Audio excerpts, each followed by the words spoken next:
diagnostic approach, their treatment and response. So, clinical sign depends on the site of the autoimmune damage. Especially, we see their damage in the epidermis, which cause pustular diseases, for example, PF, and sometimes we see the lesions in the deep dermis or upper part of dermo-epidermal junctions that causes blisters and deep damage, which leads to ulcer. So, it depends upon the number of layers, which layers are usually affected. Now comes this schematic view of epidermis. As we all know, when the superficial epidermis are affected, mainly the desmosomes, colon, then PF, like pemphigus foliaceus, is the problem occurs. And when the lesions are in the deeper side, like this layer, the basal layer affected, the pemphigus vulgaris occur, and more deeper side of the layer affected, then bullous pemphigoid or mucous membrane pemphigoid kind of diseases occurs. So we need to understand these layers also, the layers of epidermis. It is very, very important to understand the autoimmune diseases. So how to diagnose these autoimmune skin diseases? In what way we can diagnose this? Basically, it is very easy. When we see the, particular, very peculiar thing that the second most important thing is cytology of the lesions. It is very important to do cytology in every case of diseases. What happened? Most of the time, we cannot identify any autoimmune diseases other than PF through cytology. From cytology, we can only see the acantholytic cells, which we see very commonly in case of the pemphigus foliaceus. But although it is not suggestive in many of the autoimmune sub-blistering diseases. So for that condition, we need to go for the histopathology. So we can compare histopathology with that lesions, how it matches, whether it match with that condition or not. So histopathology in these diseases, although very important, but before histopathology, typical clinical presentation and cytology of the lesions is very, very important. So how we identify through typical presentation? It also depends, what kind of breed is there. For example, Akita, Chow Chow, these are the breed which is predisposed to PF, pemphigus foliaceus. And there are some breeds like German Shepherd, which is prone to many diseases. For example, mucous membrane pemphigoid, mucous membrane lupus, cutaneous lupus. If we talk about the Shelties, I will describe about in my next slide. I have made a table for you to understand how we can classify these diseases on the basis of the breed predisposition. Now, the distribution of the lesions and presence of primary lesions. Primary lesions is also very important to identify the autoimmune diseases or immune-mediated diseases. So this is the very beautiful table I have made for you. So we can easily classify the diseases on the basis of the breed predisposition. For example, if we talk about the mucous membrane pemphigoid like this one, so German Shepherd breed is very, very prone to this kind of problem. So when you see the German Shepherd, although German Shepherd is prone to many kind of skin conditions, so what we can do, we can just we can make the differential diagnosis on the basis of these breed predisposition. Okay. For example, the second thing is Great Dane. If you see any case of the Great Dane, young Great Dane, predisposed to these kind of condition, any lesions, any ulcers, or any excoriation on the skin, you can at least make a differential diagnosis that it could be epidermolysis bullosa acquisita. As well as if we see mucocutaneous lupus, this is the condition also very common we see in case of the German Shepherd dog or their crosses. And another disease is very important, which is called as exfoliative cutaneous lupus, which is very commonly we can see in case of the German short-haired pointer. So this is a very beautiful image that we can easily classify on the basis of the breed predisposition these autoimmune diseases. Here, for example, this mucous membrane pemphigoid, how the lesions look like in German Shepherd. You can see the mucous membrane or mucocutaneous junction involvement in this German Shepherd breed, like oral mucosa or eyes or anal. So these are the things which we can see in case of the mucous membrane pemphigoid in German Shepherd. As well as when we talk about the Great Dane, when you see the Great Dane, young age Great Dane having these kind of lesions in the foot pad or the in the mucous membrane or the foot pad or ulcers kind of or excoriation you see, then we need to think about it can be epidermolysis bullosa acquisita. Now comes the discoides lupus erythematosus. It is very, very well known in case of Cooley's and Shelties breeds, and especially I have already mentioned. If we talk about the German short-haired pointer, then we need to think about the exfoliative cutaneous lupus erythematosus. And if we see these lesions on German Shepherd, especially in the oral mucosa or muzzle portion, we need to think about the mucocutaneous lupus erythematosus.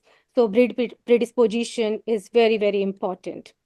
Now, this is the next table I have made for you. This is very beautiful table. Here we can identify on the basis of the distribution of the lesions. For example, pemphigus foliaceus, where we can see the distribution very commonly on the nasal planum. We can see the large crust, thick crust, yellow crust on the nasal planum area, and sometimes we see in the ear or concave margin of the ear pinna.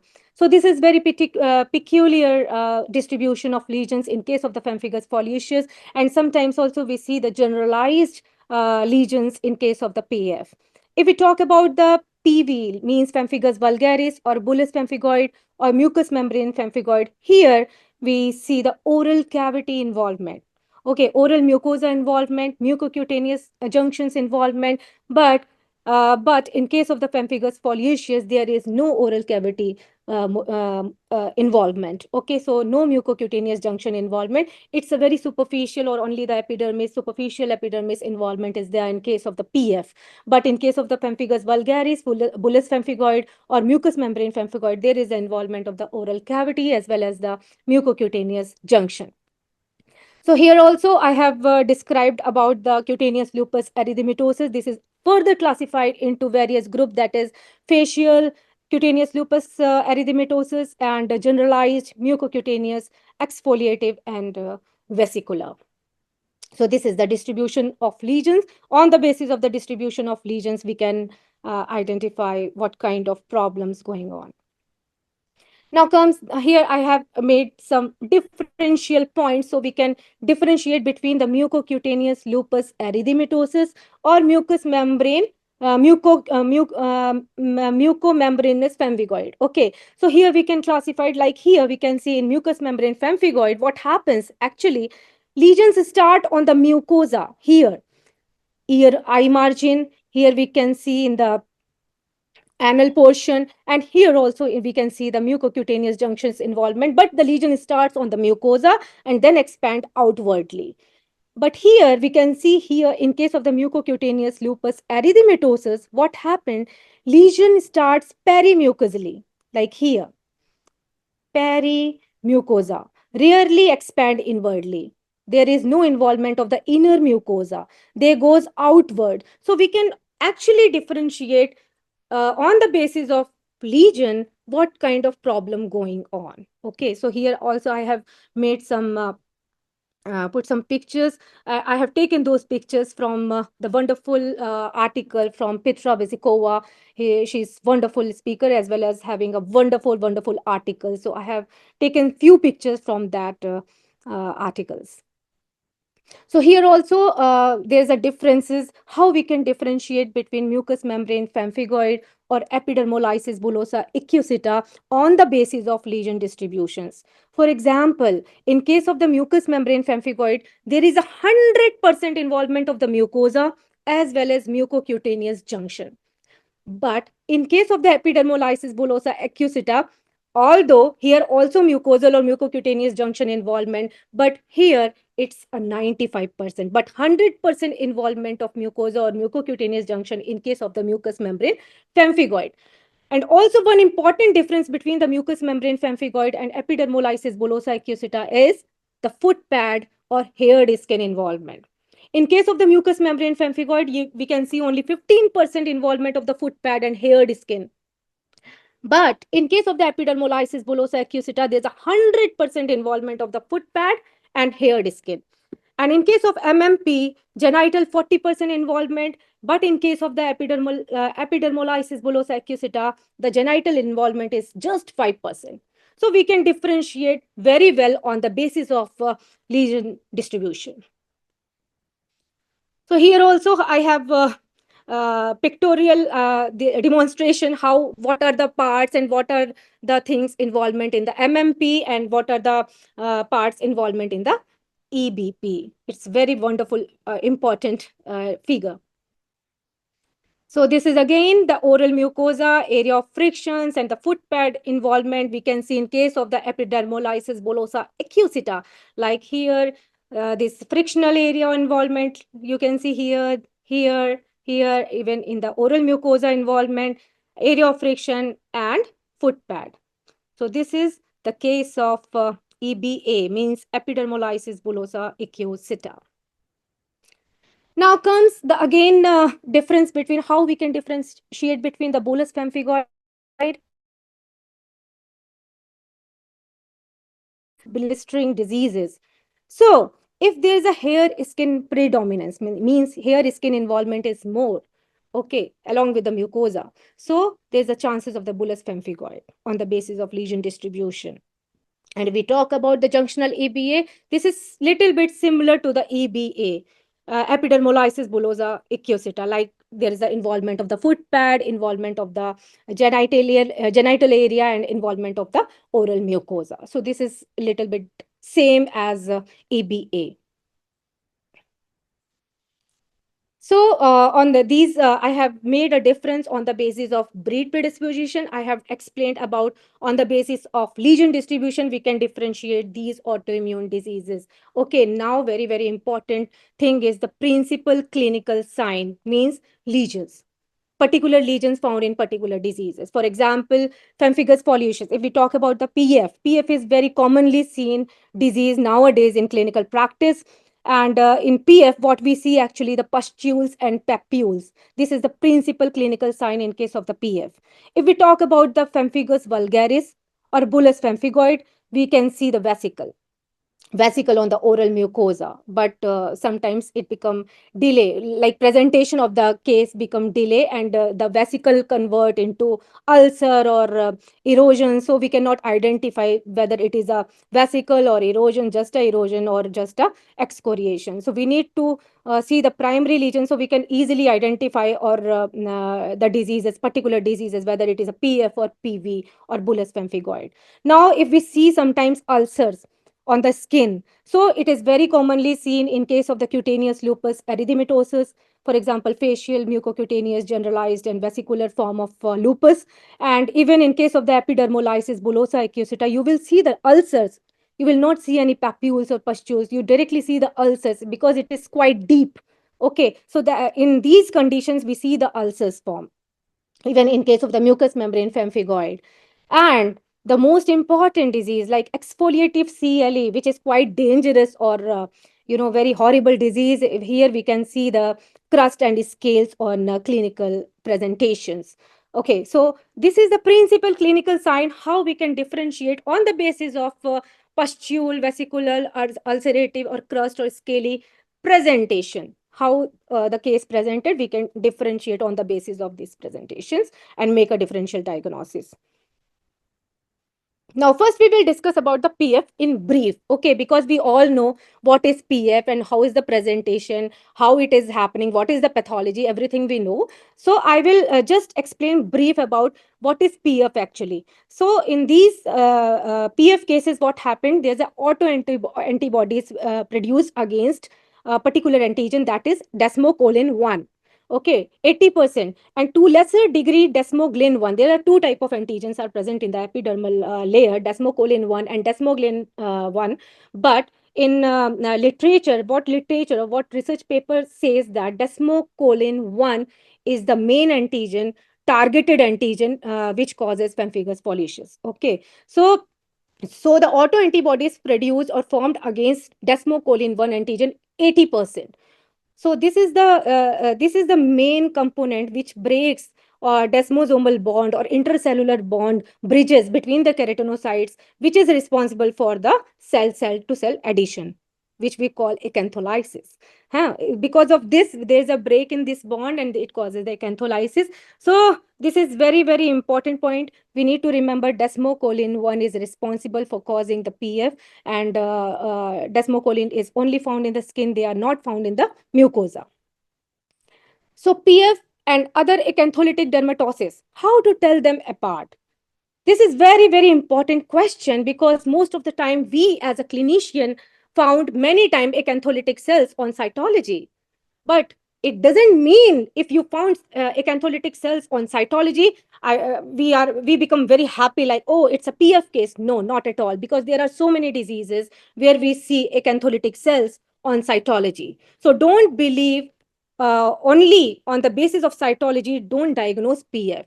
We need to further investigate whether this is particularly a PF problem or some dermatophytosis problem or pyoderma problem or pustular pyoderma, what kind of problem goes on. Because on cytology, sometimes we are not able to see the cocci also. Sometimes we are not able to see the hyphae also. So we need to further investigate if we want to confirm whether the case is PF or not.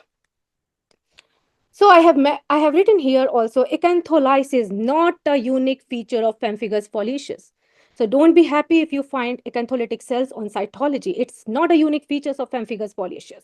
Why? I will show you.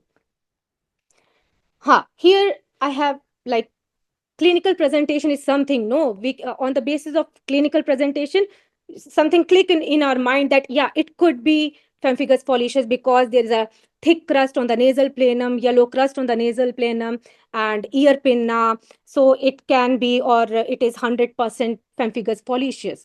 So on the basis of the lesion distribution, sometimes we can say yes, facial involvement is seen mostly in case of the PF cases, 90% of the dog. Like I have mentioned here, this is my case. This is the case of spits presented to us. Like here is the crusting, very, very peculiar crusting we can see on the nasal planum and around the eyes and the pinna here. Okay, and this is again the case presentation. Here you can see the crust and scales on the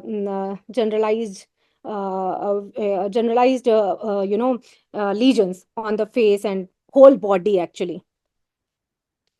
So here the facial classical form of pemphigus is the facial presentation, like nasal planum or ear pinna or periocular. So this is the classical presentation of the PF.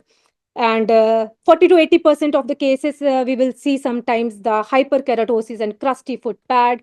And sometimes we also see the generalized form of the pemphigus foliaceus, about 66% of the dog with PF having generalized lesions.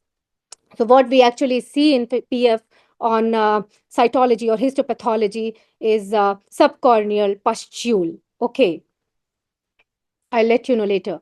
So diagnostic challenge for clinician, very, very challenging. Why? Because we cannot differentiate actually on the basis of cytology whether it is a PF or pyoderma. So like here, we can see here the lesion. Here it's a epidermal colorate, and even you can see the thick yellow crust margin, erythematous margin, and central pigmented area we can see here. And also here, there's a erythematous margin and crust around this margin. So these lesions are look little bit similar. So how we can differentiate between these two? Okay, so how? First things we need to do the cytology. We need to do the cytology. If you find the acantholytic cells or some cocci, then your inclination is towards the pyoderma or pustular diseases. And if you only found like non-degenerated neutrophils or acantholytic cells, then it may be a PF. Okay, it may be, but it may be PF, not confirmed. For example, in this case, when you see the large crust, honey crust on the face, what we think like, yeah, it's a yellow color crust, it could be PF, but no, we have to identify, like here in this demonstration, we can see this is a hyphae on microscopic examination. This is the trichophyton hyphae when they did the histopathology. Here also you can see this stain portion here in the inside the box. This is the fungal hyphae. So what we need to do further, histopathology is very easy. Okay, we have done the histopathology, and on hematoxylin means H and E staining. This is the way we found the histopathology report. On histopathology report, what we see, just acantholytic cells in the pustule, no hyphae, no bacteria, nothing, and we are happy. Oh, it's a pemphigus foliaceous. We start giving steroid, but it is completely wrong.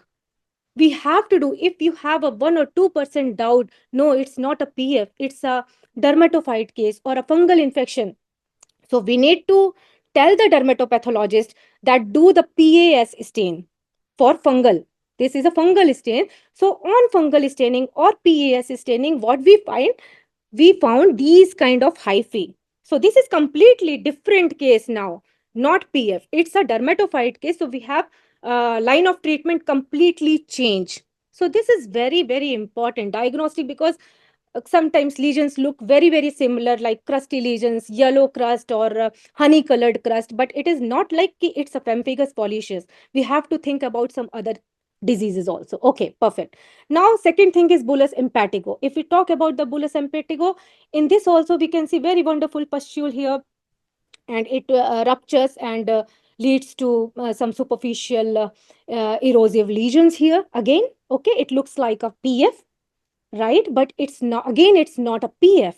When we do the histopathology or punch biopsy, what we see on gram staining, there's a lot of cocci or staphylococci bacteria. Okay, so this is also very important to do some specific staining on histopathology also. Histopathology alone cannot identify particular diseases.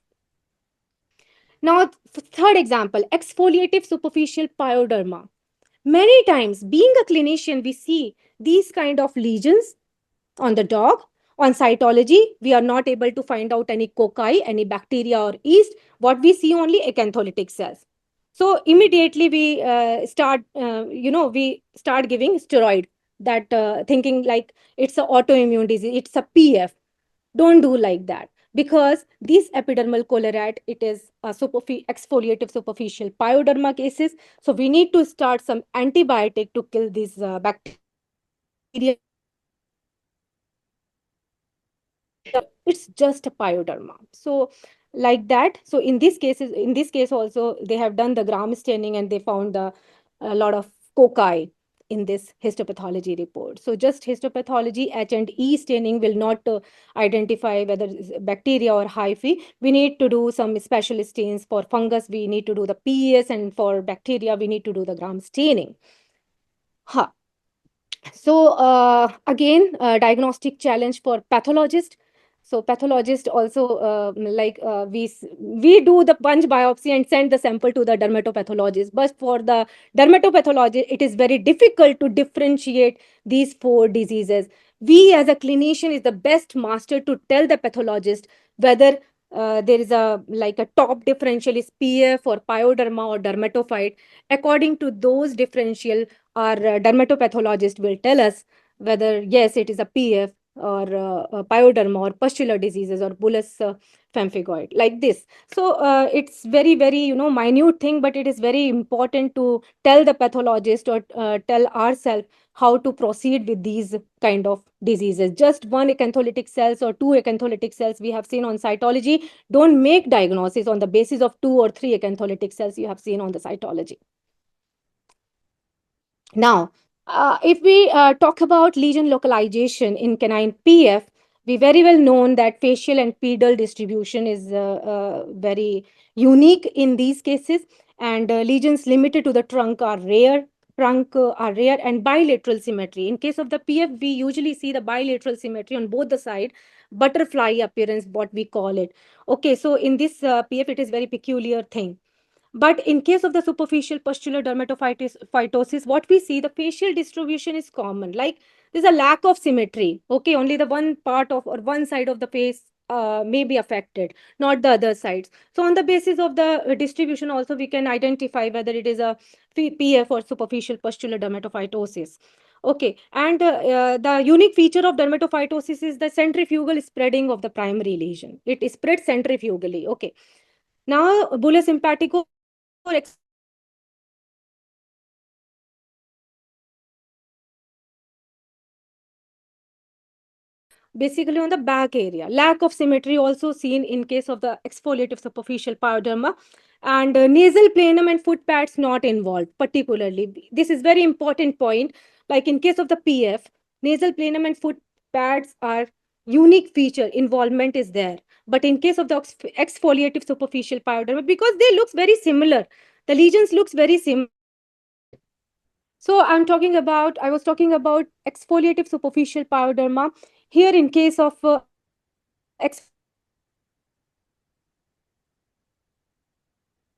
lesions on the trunk area, and there's a lack of symmetry if we compare with the pemphigus foliaceus. So it is very, very important point to differentiate between two. So here again, I have made a table for you to differentiate between the PF and the bacterial pyoderma. It is very important. Like in PF, the coalescing pustule often of an irregular or polycyclic shape. So this is also very important table I have made for you for the to differentiate between the PF and the bacterial pyoderma. In case of the PF, what we see actually the coalescing pustule, irregular shape pustule. But in case of the bacterial pyoderma, we see the regular shape. Like here in this table, we can see the irregular shape pustule, but here it's a regular shape pustule, often spanning several hair follicles in case of the bacterial pyoderma. Whether if we talk about the pemphigus foliaceus, peripheral expansion and epidermal collarate formation are not typical. Okay, in case of the PF, epidermal collarate is not typical, but in case of the pyoderma, epidermal collarate are common. And in PF, we can see the thick crust due to the cyclic nature of the disease, but in case of the bacterial pyoderma, rapid expansion of collarate due to the exfoliation caused by a toxin. So this is major difference between how to differentiate on the basis of clinical lesions of PF and bacterial pyoderma. Now comes the diagnostic approach for canine PF. Now how to diagnose PF? So first is very easy on the basis of clinical assessment, which is commonly we can see on the nasal plenum. Then second thing on the basis of the cytology or histopathology, dermatosis, which I have explained very well. And the fourth point is immunotesting, which I think very limited in our country, India, and very limited labs they are doing immunotesting, and I don't think many labs are doing this. And it is also very important things to diagnose this autoimmune or autoimmune subblistering diseases. Now comes the cytology. Cytology is only useful in pemphigus foliaceus. How? Because we see acantholytic cells on cytology in case of the PF. But if we talk about the other autoimmune skin diseases, cytology will not work. Cytology is not useful. What we can do, we can only make a differential or potential differential diagnosis on the basis of the cytology. Okay, but we cannot identify the particular disease on the basis of the cytology apart from PF. Okay, and like what we can do on the basis of the cytology, we can differentiate whether it is a mucocutaneous pyoderma or mucocutaneous lupus. On mucocutaneous pyoderma, we find what? Cocci on cytology. But if it is a case of the mucocutaneous lupus, we cannot find any kind of cocci. So how this is the things we can only differentiate on the basis of the cytology.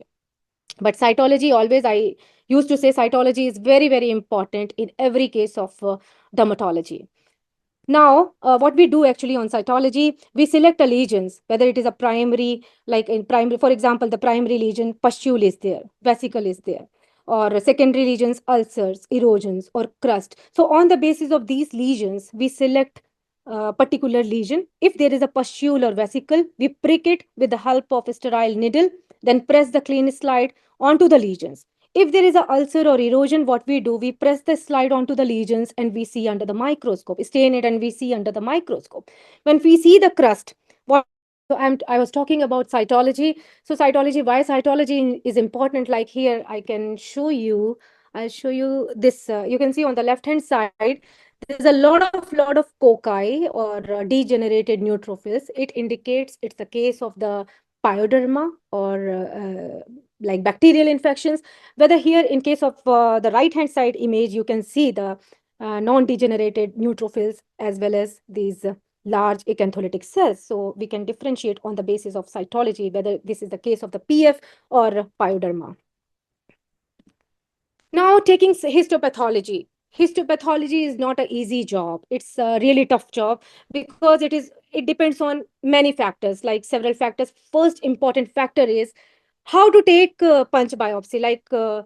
Sometimes we are not able to take a quality sample and we just send the sample anyhow. We have taken the punch biopsy and we have sent to the dermatopathologist. And what happened? Our pathologist not able to identify what is actually causing the problem. Okay, so we need to, it is very important on histopathology how to take the punch biopsy. It should be a quality sample, and it's a very appropriate sample which we need to send it to the uh, our pathologist. And the second important factor is that it is also very important, we have to have a very good pathologist who really knows, who have a very good knowledge of especially about the dermatology, because we have very good pathologists here in our part of the country, but dermatology is very very huge subject. So it is there's a huge amount of the diseases which we need to differentiate by layer epidermis, then stratum corneum, stratum granulosum, and stratum what's going on in all the type of the epidermis, then dermal changes. There are a lot of things we need to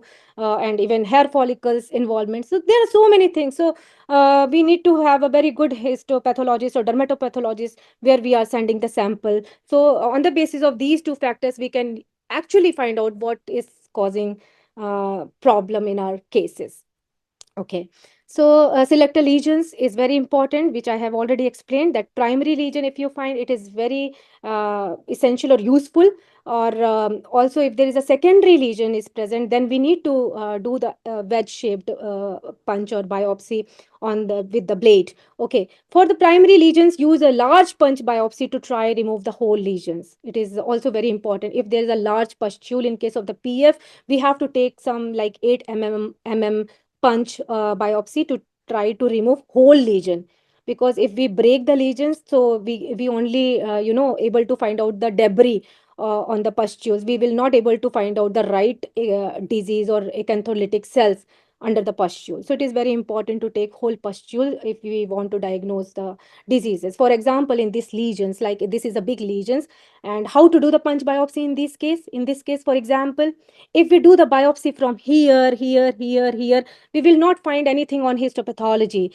So what we have to do, where in the margin we can see the crust portion, crusty area, this is the thing. This is the this is very beautiful space. Here we can do this crusty area. We have to do the punch biopsy or whatever we want on the wedge shaped biopsy to take the sample, and this sample we need to send to the histopathologist to find out whether what is the problem going on in this case, whether it is a PF or just a pyoderma. Like here, for example, this is a number of pustules we can see on these images. This is the large pustules. So what we have to do, the whole pustule we have to take and send this whole pustule to the to our histopathologist, and we need to write down on the submissive form that we have sent the whole pustule to you, so that histopathologist also have some clue that they have sent me a pustule, so it could be PF. So like that.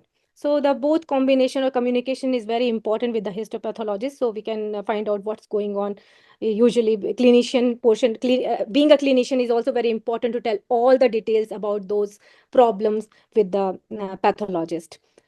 Now, if we have a secondary lesions, for example, ulceration or erosions, so in that condition, we need to use the wedge-shaped biopsy across the lesions. So it is very important to have epidermis also, because what happened in ulcers and erosions, we don't have any epidermis. So there are number of diseases. If there is no epidermis, we are not able to find out what problem going on. No, because pemphigus pollicis epidermis is very important. In pemphigus vulgaris also, if there is no epidermis, we are not able to find out whether it is a PV or not. Okay, so wedge shaped biopsy is very important if you see the ulcers or erosions, because I have already written here that remember there is no epidermis at these sites, so need margin. That's why we need a margin. We have to take the epidermal area also to diagnose these diseases. So this is again the lesions of the PF, periocular or nasal plenum. And for example, in this pet, we have to take the lesions from here, like haired skin also, and the mucosa, because this is ulcerated. No, if we take the sample from here, we will not find anything because there is no epidermis. So that's why we have to take the like wedge shaped from here to here, the haired area also and the mucosa area also, so that we can understand what's going on the epidermis. Okay, because in this erosion we cannot find anything on the histopathology. So that's why it is very important how to take the histopathology samples or punch biopsy. For nasal lesions and lip fold, histopathologists can struggle to differentiate between a mucocutaneous pyoderma and mucocutaneous lupus. So this is very important thing I have written here, that histopathology, because I have already faced the challenges in these cases, because I have sent the sample, my punch biopsy, and my histopathologist, like my pathologist, asked me about, because the histopathological reports are similar, mucocutaneous pyoderma with the mucocutaneous lupus. So I have to tell my pathologist that I have already given antibiotic to my patient, so there is no chance of mucocutaneous pyoderma.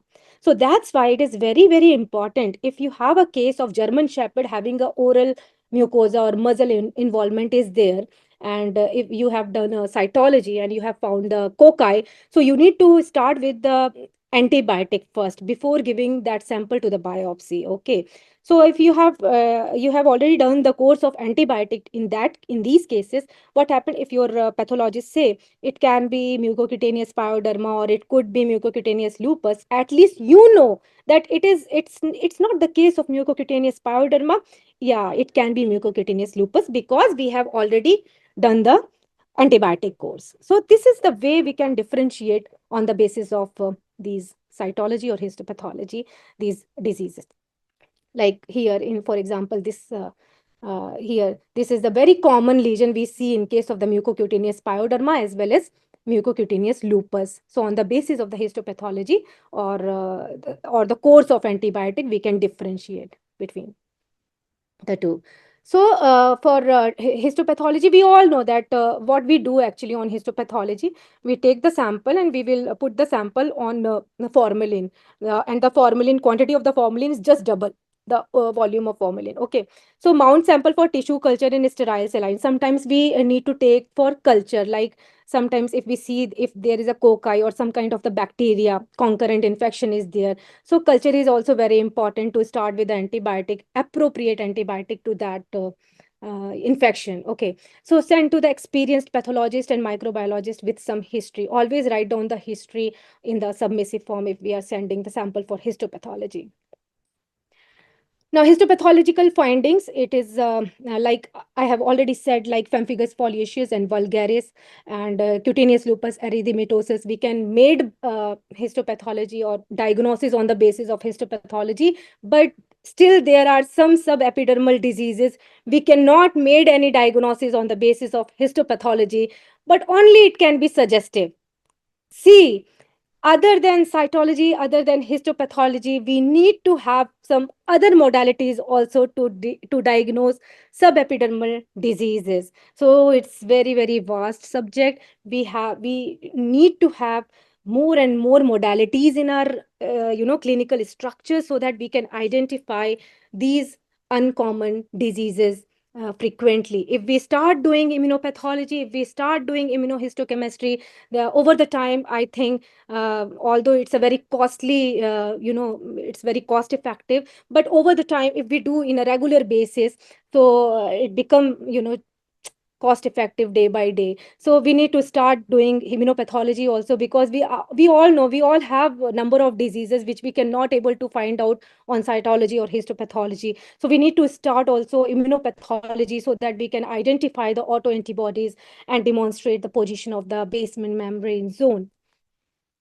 So histology in pemphigus foliaceus, what we actually see, subcorneal pustule is very important part of pemphigus foliaceus, like stratum corneum, and below the stratum corneum there is a subcorneal pustule or acantholysis we see in case of the PF. We call it granular cell klingons. Or on immunopathology of PF, what we see actually the demonstration of tissue bound or circulating anti-keratinocytes or anti-desmocollin 1 autoantibodies, but it is not commercially available. So this is the things, this is, we can see here, it's very it's a stratum corneum. This line, this pink line is the stratum corneum. Here it's a crust, and below the corneum here, this is the subcorneal pustule cleft. We can see on zoom image, here we can see the acantholytic cells, the round cells, the big round cells. This is the acantholytic cells here. Okay, so if we see on the histopathology these kind of the images, we can confirm, yeah, it's the case of the PF. Now, if we talk about the PF, the pemphigus vulgaris, what happened? There's a difference, lot of difference with the PF because it's quite deeper. And there's the involvement of the mucocutaneous lesions, mouth, halitosis and hypersalivation is the clinical symptom sign, and vesicles and bulla, and sometimes it convert into the erosions and leads to crust and face, frictional pressure points, foot pads, ulcerative peronachia, onychometasis, and positive Nikolsky sign. So this is the features of pemphigus vulgaris. We can see particularly in the mouth these vesicles. This is very typical vesicles inside the mouth, but it very well, very frequent, very easily leads to erosions or ulcers, or in ulcers convert into the erosion or ulcer. So it's very difficult to find out whether it's a vesicle, it's a PV or not. And also we can see these lesions, very dangerous lesions of the foot pad and the oral mucosa in case of the pemphigus vulgaris, and onychodystrophy or like nail involvement or anal involvement or oral mucosa involvement is there in case of the pemphigus vulgaris. And there also we can see the symmetrical erosions or ulceration on the face of dog. And again here, if we want to take the biopsy in these kind of the lesions, what we need to do?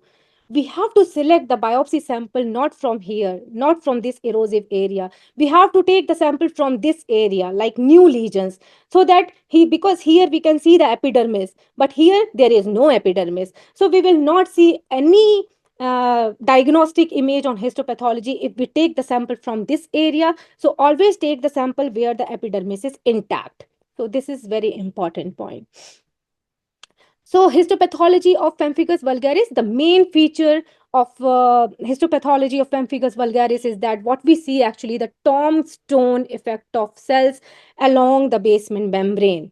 I'll show you how it looks like. So on immunopathology, what we see the demonstration of tissue bound or circulating anti-keratinocytes, desmoglin 3, because it's deeper, but it is again not commercially available.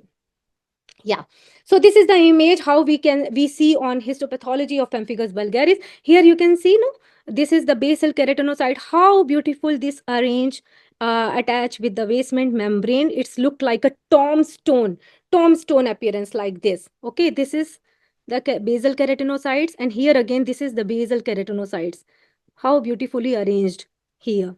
So this is all tombstone appearance. Here this triangular area you can see here, this is the apoptotic cells. This is the apoptotic cells. Okay, now next. Okay, so this is again, this is very beautiful. This is called the tombstone appearance of the basal keratinocytes we see in case of the PV. So this is again, this is the case where only the oral mucosa involvement is there. So we need to think about whether this is the case of autoimmune disease or not, and how we can differentiate. This is on the basis of the histopathology or cytology. We need to identify whether this is the case of the PV or another autoimmune subblistering diseases. Okay, so this is the way how we can different. If you see the vesicles on the oral mucosa or bilateral symmetry on the face of the dog, so it may be the chances of the PV. And if we see only the oral mucosa or mucosal involvement is there, the mucocutaneous lupus erythematosus chances is more. And in MMP also we can see the mucocutaneous involvement. So they all looks very same to each other. So we have to think about very minute things like lesions or distributions. On the basis of the lesions or distributions, or more if we talk about more things like cytology or histopathology, we can easily identify these autoimmune subblistering diseases. So there is no commercially available immunological test which enable to differentiate between the special autoimmune subblistering diseases. So it is how anyhow it is very important to differentiate. So there are a lot of research articles nowadays available, and in academia they are doing wonderful works to differentiate these diseases, but on the basis of how we clinician diagnose these diseases. That's why I'm telling you on the basis of the lesions, more focusing on the lesions and distributions and breed and cytology, what we can do very easily in our country, so we can identify these diseases. So it's not very tough to identify, but yeah, we have to think about very minute things which differ from each other. For example, here in this image, if we talk about the mucous membrane pemphigoid or facial discoidus lupus erythematosus, they looks very similar to each other. How to differentiate between the two? So what happened in facial discoidus lupus erythematosus, only the nasal plenum involvement is there. And what when we see the facial discoidus lupus erythematosus when the summer season is there, because this is sun predisposed problem. Usually the discoidus lupus erythematosus because of the sun exposed problem. So this area is generally involved in facial discoidus lupus erythematosus. If we talk about the mucous membrane pemphigoid, along with nasal plenum involvement, we have to also see the other mucous membrane involvement. So we can differentiate between the two, whether it is a facial discoidus lupus erythematosus or mucous membrane pemphigoid. So look at the other mucosa also in case of the MMP. So mucous membrane pemphigoid, for example, the lesions are like that on the nasal plenum, if you see inside the ear, and also you will see in the eyelid and oral mucosa. Oral mucosa is also very important to check whether there is an involvement of the lips or gums or not, to differentiate with the lupus. Okay, so this is also very important image. This is also the way how to what are the involvements of in case of the mucous membrane pemphigoid. So on histopathology, what we see actually, bullous pemphigoid and mucous membrane pemphigoid, they are little bit similar, but on the basis of the distribution, we can differentiate between the two. Okay, so subepidermal cleft and vesicle formation in case of these diseases, and also we can see the inflammatory infiltrate, perivascular to marked lichenoid. But in these cases, acantholysis not present, like in PF and PV, there's a acantholysis. So this is not the disease of epidermis. This is the disease of subepidermis. Okay, below the epidermis. So there is no acantholysis seen in these diseases. First point, and the second point, like I have already explained, mucous membrane pemphigoid identical except the distribution of the lesion. They vary. Okay, so in some I have already explained about it. And now the immunopathology, identification of circulating antibodies that target collagen 17. It is very important question asked in some examination. Like what kind of what antibodies target in mucous membrane pemphigoid? So collagen 17, laminin 332 is the antibody that target collagen 17 in case of mucous membrane pemphigoid. It is also not commercially available, so we found it very difficult to diagnose these diseases. But yeah, but we need to understand what's going on. So this is the epidermis, like here, and here we can see the subepidermal large vesicles here, and there's a large infiltrate of inflammatory cells. So this is how to differentiate between the BP, like bullous pemphigoid or epidermolysis bullous accusatus. Just we should know, like not very important this is, but we should know. Like this is the basement. This green color is the basement membrane zone. So on the basis of the collagen 4, this we call the collagen 4 stain. Okay, basement membrane zone. If the blister, on the basis of the blister formation, we identify the BP or EBA. So what happened if the blister is below the BMZ, matlab ki basement membrane zone? So this is the cause. This is the case of EBA, epidermolysis bullosa accusatus. But what happened if it is above the basement membrane zone blister? Then it is bullous pemphigoid like lesions. Okay, so how this is the difference between on the basis of basement membrane zone or collagen 4. So histopathology of cutaneous lupus, and when we see the lesions like this on the nasal plenum, what we do the histopathology. On histopathology, we found lymphocyte-rich interface dermatitis with evidence of basal keratinocyte damage and apoptosis of basal keratinocytes loss and hydropic changes like this. This is quite different, no? This is the epidermis, and here we cannot differentiate between the epidermis and the dermal changes because there's a lot of infiltrate at the dermoepidermal junctions. So when the dermoepidermal junctions involvement is there, we can think about the lupus diseases. And here also it is very important, like this arrow I will show you in my next image. Like here we can see this arrow is the apoptosis is there. This is the hydropic changes, and apoptosis is there in the basal layer of the epidermis, and there is a dermoepidermal junctions. There's a lot of infiltrate, so we cannot differentiate between the epidermis and the dermal dermis. And there's a pigmentary incontinence also. This we can see, lot of pigments in the dermis. This is called as the pigmentary incontinence. So sometimes they do the direct immunofluorescence for discoidus lupus erythematosus, where we can see the deposition of the IgG in the this line is the dermoepidermal junctions, which indicate the positive lupus band. So diagnostic, again, it is very easy. In case of the lupus, when we find lymphocyte-rich interface dermatitis with basal cell death, this indicate the lupus problem on histopathology. Now, if we talk about the canine epidermolysis bullosa acquisita, this is the lesions, very deep lesions we see on histopathology. Again, there's a subepidermal vesicles which is devoid of inflammations or containing only neutrophils. It is the typical feature of EBA that we find inflammatory cells, especially the neutrophils, more in case of the EBA, like this. Here again, when the blisters is below the basement membrane zone, it indicate EBA. Okay, and a lot of neutrophils we find on histopathology in case of the EBA, and also sometimes we see the eosinophil also in the dermis. So this is pink color structure is the eosinophil on histopathology. So how we see on this. So this you can take the screenshot of this. Here only I have mentioned the collagen 4 staining. What is collagen 4 staining? If the collagen below the collagen 4, if they anchor the anchoring fibrils or attack the anchoring fibrils, then epidermolysis bullosa acquisita disease occur. If the above the collagen 4, like if they attack the collagen 17, so these diseases occur. This is just a concept how to know, like what are the antigens or what are the collagens, which collagens are affected by these diseases. So we should know actually. So this is the way collagen 4 staining is also very important to differentiate between the BP or the EBA. Okay, I have already mentioned.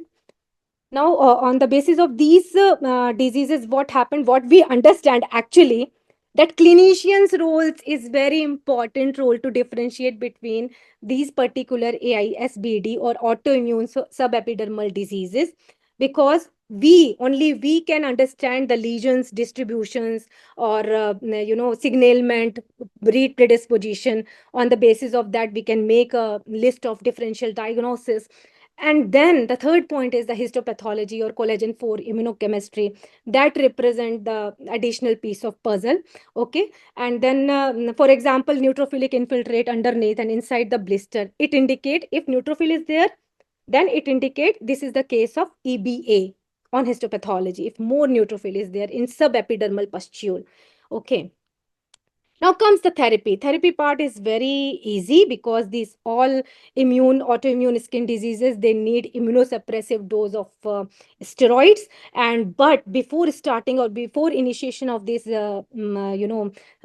treatment, what we have to do, we have to anticipate any adult onset demodicosis, because we have seen most of the autoimmune diseases, they suffer from the demodicosis, adult onset demodicosis problem. So what we do actually, we provide a Bravecto tablet which works very well in these cases, so we can at least prevent adult onset demodicosis. And then also we can use the topical therapy, like for example, some shampoos are available, antiseboric shampoos containing coal tar, or zinc containing shampoos, or salicylic acid shampoos to remove the scales and crust. And it also acts as an antibacterial property, because all these autoimmune diseases, skin problems having a lot of crust or a lot of scales, so all these multimodal approach sometimes work. So use topical therapy before initiating immunosuppressive therapy of steroids. So then after doing this, after ruling out demodicosis or bacteria or fungus, then start immunosuppressive therapy once you have a definitive diagnosis. So here I have enlisted some drugs which we use in autoimmune skin diseases: prednisolone, methylprednisone, dexamethasone, azathioprine and chlorambucil, cyclosporin, oxytetracycline, doxycycline with niacinamide. It's a wonderful combination which works many lupus kind of problems, and hydroxychloroquine, mycophenolate, mofetil. So this is the drugs which we use in autoimmune skin diseases on the basis of case presentation on the basis of the condition of the dog, on the basis of the age of the dog. It's not like if we are using in prednisolone in one case, all cases can, we can use in every case prednisolone. We have to have some choice. If some case is not able to digest, or there is a polyuria, polydipsia, vomition, so we have to, taper down the dose of the prednisolone, and some steroid sparing drugs we can use along with the prednisolone. So this is just an option of drug use in case of the autoimmune skin diseases. If we talk about the glucocorticoids, prednisolone is the drug of choice. It's very important, a very very good drug actually. Prednisolone is cheaper and easily available, and it really works very well and well tolerated, especially the large breed. If we talk about the German Shepherd, because German Shepherd is the most predisposed breed if we talk about the autoimmune skin diseases, especially the lupus problem we see very commonly in case of the German Shepherd. So this prednisolone is well tolerated. Okay, so 1 to 2 mg per kg in a divided doses. We can start with the induction dose and then maintain it with the other drug sparing drugs, or also you can, what we can do, taper down the dose, like cut to EOD, or then 20% every 2 weeks. Okay, and some other drugs like dexamethasone and triamcinolone, but uh, frankly speaking, I am not using dexamethasone, and many of the dermatologists, they are not using dexamethasone and triamcinolone because prednisolone itself, it works very well in these cases. Okay, so the next is now, some dermatopathologists, some dermatologists follows this protocol, high dose protocol. What they do actually, high dose of prednisolone, 10 mg per kg, they give orally daily for 3 days. Then what they do, they rest. Then again for 7 days. Again they repeat the same dose, 10 mg per kg. I was surprised to see these kind of the doses, but it really works. It calls the pulse therapy. Like they give for 10 mg per kg for 3 days, then they rest for the 7 days, then they again give 10 mg per kg for 3 days, then again rest for 7 days. So this is the way they follow the protocol. Many dermatologists, they are doing this. If the case is very aggressive, when the problem is very aggressive, then they use these kind of the doses. But the problem is that high risk of side effects is there, so gut protectants needed, for example, omeprazole or H1 antagonist. So side effects, everybody knows there is a polyuria, polydipsia, polyphagia, and increase of weight, gastrointestinal and pancreatic signs, hyperadrenocorticism. We see iatrogenic hyperadrenocorticism, adult onset demodicosis, or UTI infections is very common when we use the glucocorticoid in such dose rate. So the second drug of choice is azathioprine and chlorambucil. Azathioprine is also a cheaper drug, and we can have very easily in our market. And both drugs are suitable in dogs. But if we talk about in case of the cats, azathioprine is not useful, and it causes the bone marrow suppression. So chlorambucil is useful in case of the cats, but both the drugs are suitable in case of the dogs. So azathioprine, the dose rate is 1 to 2 mg per kg orally once in a day, or then EOD according to the situation or as per the dog condition. And chlorambucil dose rate is zero point 0.1 to zero point 0.2 mg per kg orally. It depends also on the basis of the case. But the side effects again, gastrointestinal upsets and bone marrow suppressions. And we also need to do the routine blood test. Monitoring is very important if we are using the glucocorticoids and these azathioprine or chlorambucil drugs, because there can be some changes in the blood parameters while using long term. Then the third drug of choice is the cyclosporin. It is not recognized as being a useful drug in pemphigus or pemphigoid, but very promising results when we use in case of the different form of lupus by the dose rate of 5 mg per kg orally once in a day. But again, the side effects are more. For example, gastrointestinal sign we see in case of cyclosporin, and hypertrichosis, viral papillomatosis, gum hyperplasia we see if we give cyclosporin for long term, because these autoimmune problems, they need a long term treatment plan. So these kind of side effects we see in these patients. So it can be used with both steroid and ketoconazoles, and in some cases can be reduced to twice weekly dosing.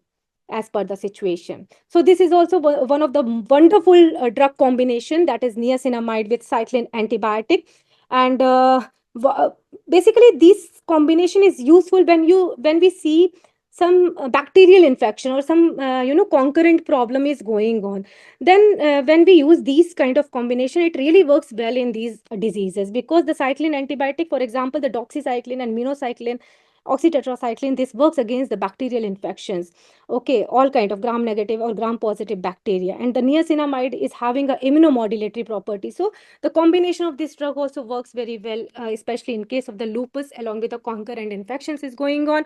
And also it depends, the dose of the niacinamide depends upon the size of the dog. Like if the dog body weight is less than 10 kg, then 250 mg orally 3 times a day. But the duration we need to give 3 times a day is quite hectic for the owner.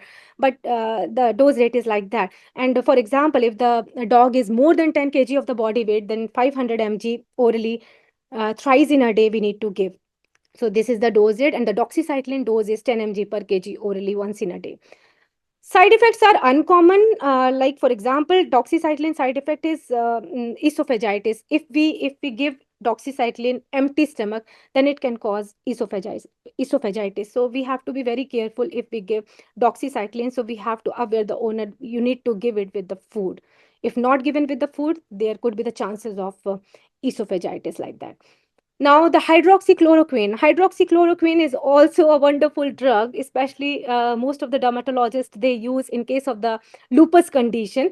This is basically an anti-malarial agent with anti-inflammatory properties, and it is currently one of the drug of choice in severe or generalized form of cutaneous lupus erythematosus in people. But many articles, there are many publishing articles, they say that hydroxychloroquine also works very well in case of the lupus. I have already I think I have a slide of reference of that research paper where they say the hydroxychloroquine works in case of the lupus in case of dog, 5 to 10 mg per kg orally once in a day. And the side effects are uncommon, but monitoring is very important with routine bloods every 3 months. And because one dog on therapy reported to develop a retinopathy, so eye checkup is very important before initiating this drug in these lupus problem. So the last drug is the mycophenolate mofetil. Mycophenolate mofetin is a second line drugs useful in some autoimmune diseases, and but the problem is that it is very expensive drug, and very rarely dermatologists they use this drug. This is the last chance. If no drugs is working, then we have to keep this drug for last solution. So it has a slow mode of onset although, and should be used in combination with the steroid initially, and it's very expensive. So the dose rate of mycophenolate mofetil is 20 to 40 mg per kg orally, divided 3 times a day. And this drug given on empty stomach. Side effects include gastrointestinal, which can be severe, pyoderma, increased risk of infection and malignancy. It also causes bone marrow suppressions. Now, the topical drugs, especially in case of the lupus diseases, when we find the local problem, then we can use the glucocorticoid or topical applications of hydrocortisone aceponate. It works very well, and also the betamethasone to achieve the remission. Then taper drugs or switch to less potent, because if we use continuously these kind of the drugs, it can lead to cutaneous atrophy, localized infection, for example demotex. So we need to taper down the doses of the topical application of the steroid also. And then the second another wonderful drug is topical application is the tacrolimus. This is also works very well, and it is also immunomodulatory effect or calcineurin inhibitor. But the side effect is that it causes irritations, and also it leads to sometime infection, the demodex. So specific drugs for specific cases. Pemphigus foliaceus, high dose of steroid important, 1 to 2 mg per kg once in a day alone, or start with the azathioprine or chlorambucil, because many of the cases which works sometimes works alone with prednisolone. But one of my cases which is not working with the prednisolone, so I have done, I have given prednisolone along with the azathioprine. Then it works very well for my one of my case. So the high dose steroid, pulse steroid or plus azathioprine or chlorambucil also indicated in some severe form of pemphigus foliaceus. If we talk about the generalized pemphigus foliaceus cases, there we can give the high dose steroid pulse therapy, where I have explained already 10 mg per kg for 3 days, then stop for 7 days, then again start 10 mg per kg for 3 days, like that. Then the third option is very important option, niacinamide with cyclin antibiotic. It depends upon the case presentation. Okay, so we can also use niacinamide with cyclin or doxycycline. Mycophenolate mofetil with steroid. This is just an option. I have never used mycophenolate mofetil. It's quite expensive drug. If we talk about the pemphigus vulgaris, here what we have to do, we need to initiate the dose, high dose, like in PF 1 to 2 mg is enough. But in case of the pemphigus vulgaris, just double the dose of prednisolone alone, or start with the azathioprine or chlorambucil. And again, the same protocol, like high dose steroid pulse therapy if the case is in a severe condition, and mycophenolate mofetil with steroid. Also, some of the research paper says that works very well in PV cases in case of the human. If we talk about the bullous pemphigoid or mucous membrane pemphigoid, the protocol of treatment is almost same as PV. Prednisolone 2 to 4 mg per kg alone, or start with azathioprine or chlorambucil, and high dose steroid pulses steroid plus azathioprine or chlorambucil, and mycophenolate mofetil with steroid is also option in case of the bullous pemphigoid or mucous membrane pemphigoid. So this is the tabular form I have explained. If there's a localized lesion or lupus lesion, what we need to do, the topical steroid like hydrocortisone, aceponate or calcineurin inhibitor. And also what we have to do, the UV avoidance, the sunlight avoidance is very important. If we found a good response, reduce to maintain. If we have a poor response, what we do, the system, we initiate with the systemic therapy with the steroid, glucocorticoid, cyclosporin, or this combination like cyclin or niacinamide or hydroxychloroquine. If there's a good response, reduce it with the maintenance on cyclosporin, hydroxychloroquine, and cyclin, niacinamide, or hydroxychloroquine, like that. But if there is a poor response, what we have to do? We need to start with the mycophenolate azathioprine or chlorambucil medicine. And if there's a generalized CCLE, what? Hydroxychloroquine very well work in case of lupus cases, 5 mg per kg orally, SID plus 0.1% tacrolimus. So this is the reference I have written here from this article. Also, you can go through it because it's a wonderful article. If you are interested, you can read about it, how it works and what is the pathology, how is the pathogenesis, like that. So cyclosporin, some dermatologists, they use the cyclosporin 5 mg per kg orally once in a day plus ketoconazole SID cut to twice weekly, because what happened, the ketoconazole increases the bioavailability of the cyclosporin. So they have used the combination of the cyclosporin with the ketoconazole. So this is the treatment for generalized form of CCLE. What we have to do, first thing we need to do the sunlight avoidance, then treatment of the secondary infection. Glucocorticoid is one option. Second option is the cyclin niacinamide, hydroxychloroquine, and cyclosporin. So these four drugs are the option for generalized form of CCLE. The last one is the exfoliative cutaneous lupus erythematosus problem. This is quite dangerous problem because it occurs in the young age German short hair pointer breed specific breed, and what it causes actually generalized scaling, alopecia, erosions, and sometimes it leads to systemic problem like fever, nephritis, arthritis. That's why it is quite dangerous problem. So we need to identify these problem as soon as possible and start with the treatment plan. So if we talk about the epidermolysis bullosa acquisita, the treatment is quite similar, but the dose rate we need to increase prednisolone at the dose rate of 3 mg per kg orally once in a day, because this is quite deeper diseases. It affects the collagen 7, it is quite deep. So that's why we need to start with the high dose rate of the prednisolone in these diseases. And one other drug, colchicine, which is quite effective in this EBA problem. What happened basically, we have seen no lot of neutrophils in the subepidermal pustules in case of the EBA. So the colchicine effect, what happened in colchicine, due to its anti-neutrophil effect, they use colchicine. Colchicine affects the elasticity and viscosity of the neutrophil, and therapy regulates the cell motility and ability of neutrophils to migrate through the small tissue channels into the site of action. So this is a new drug for us, colchicine, used in case of the EBA. So this is the reference I have taken from Theory Oliveri group, and also the Petra Bisikova research papers, and they're wonderful, wonderful, wonderful papers.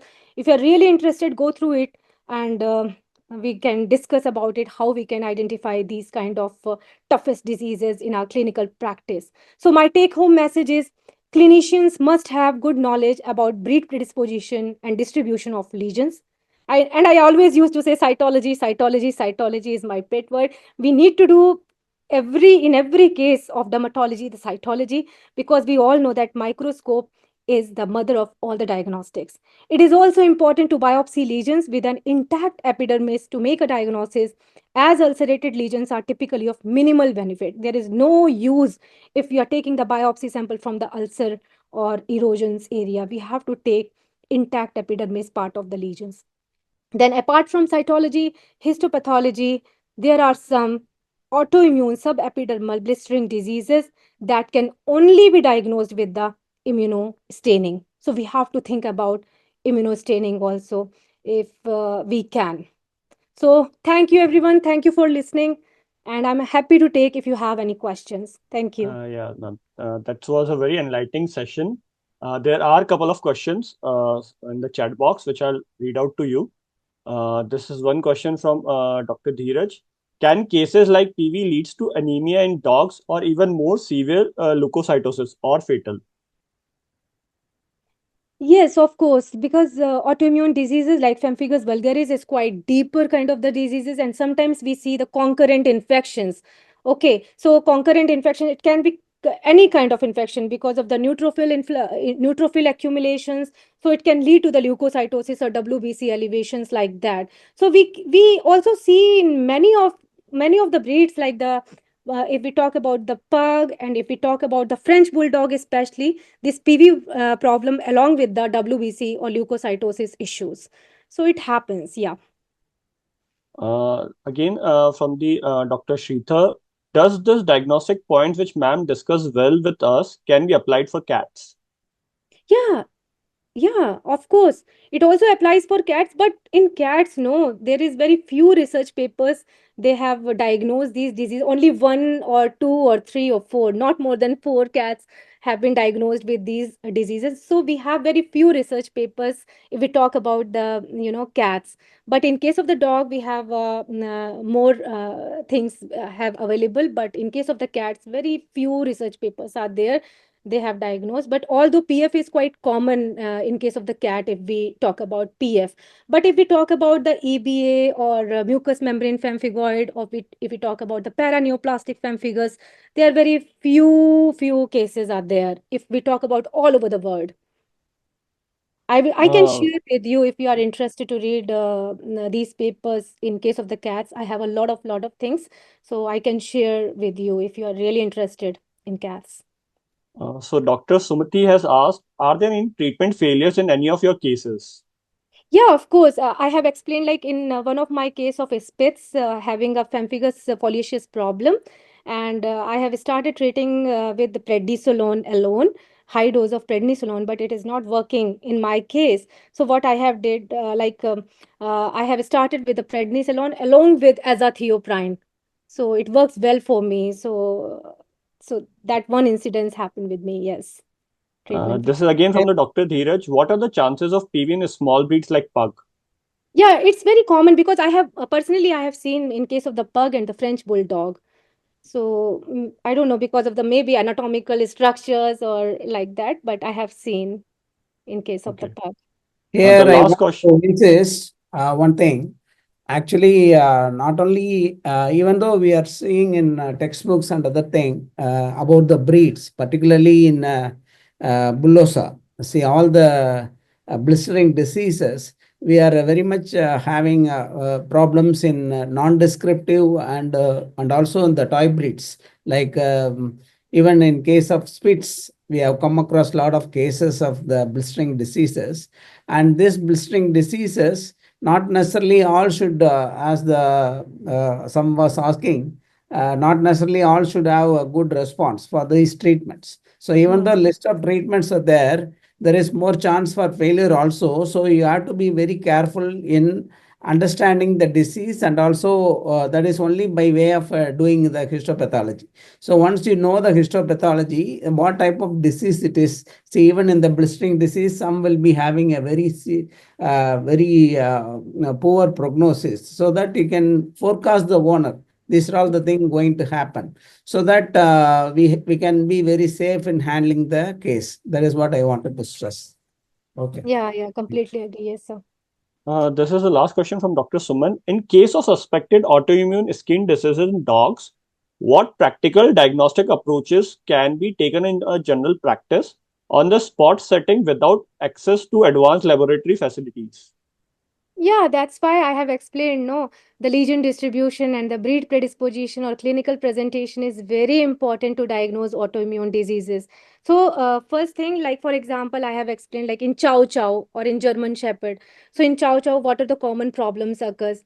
So, we can make a potential list of differential diagnosis. For example, in German Shepherd, or this is all about the breed predisposition. But if we talk about the lesion distribution, if you see the crust on the nasal planum and the color of the crust is yellow or it's a thick crust, you have a clue that it could be PF.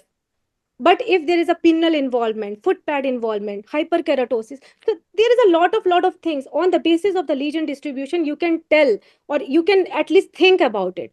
Or microscope is the easy way to differentiate the normal diseases like demodicosis. You have to rule out the demodex first before initiating immunosuppressive dose of the prednisolone.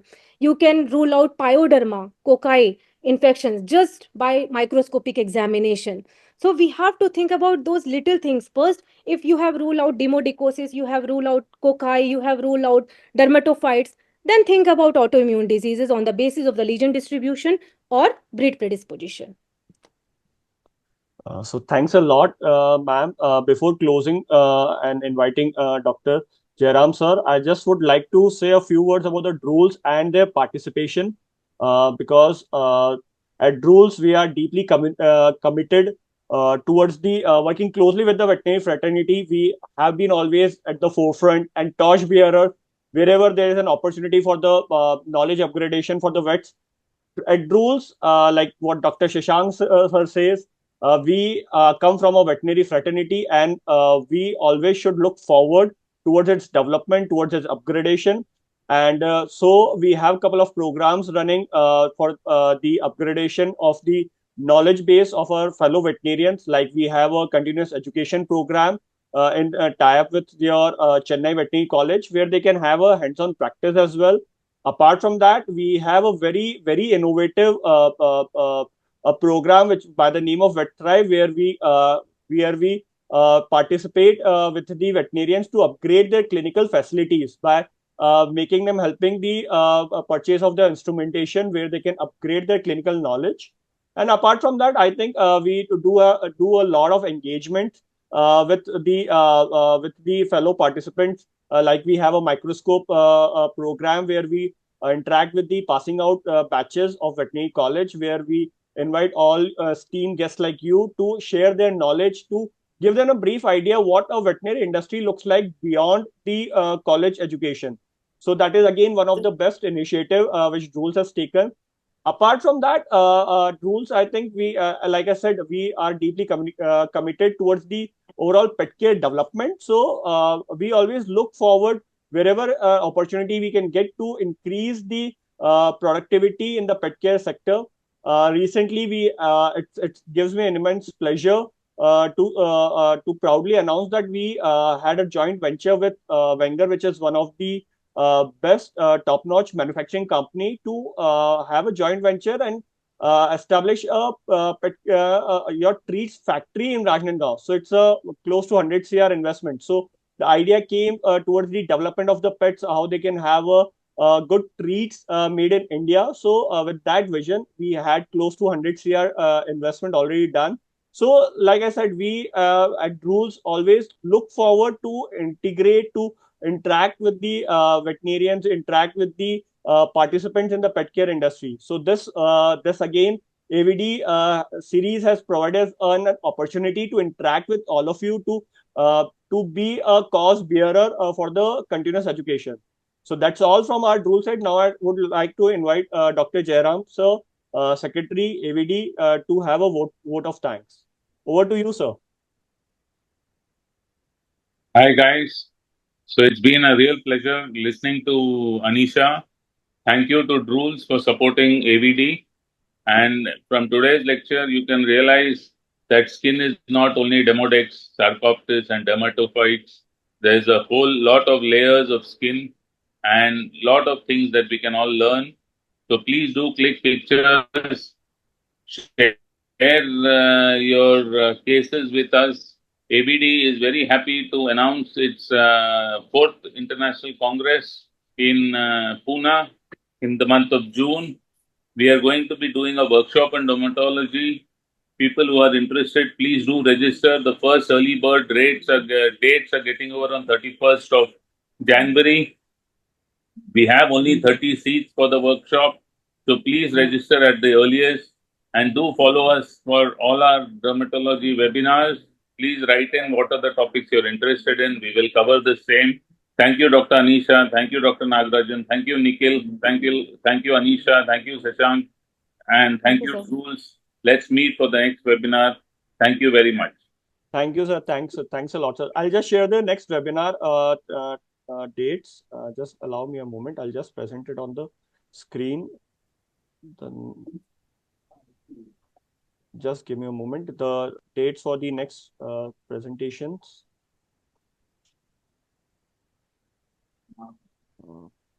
Coming back. Just give me a moment. I'll just share. Please take your life memberships for ABD, and we have a good group going where we help all our people with difficult cases.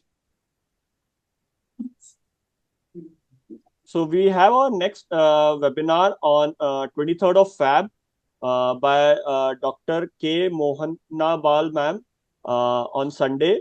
And then we have next on the topic of Cushing's syndrome in dogs, how to spot and treat. And then we have next lecture on 30th March, Sunday, by Dr. S. Venkateshwaran sir on the topic sex hormones dermatosis. So please do join. Like this session, we would have more informative sessions. Humble request to everyone, please join.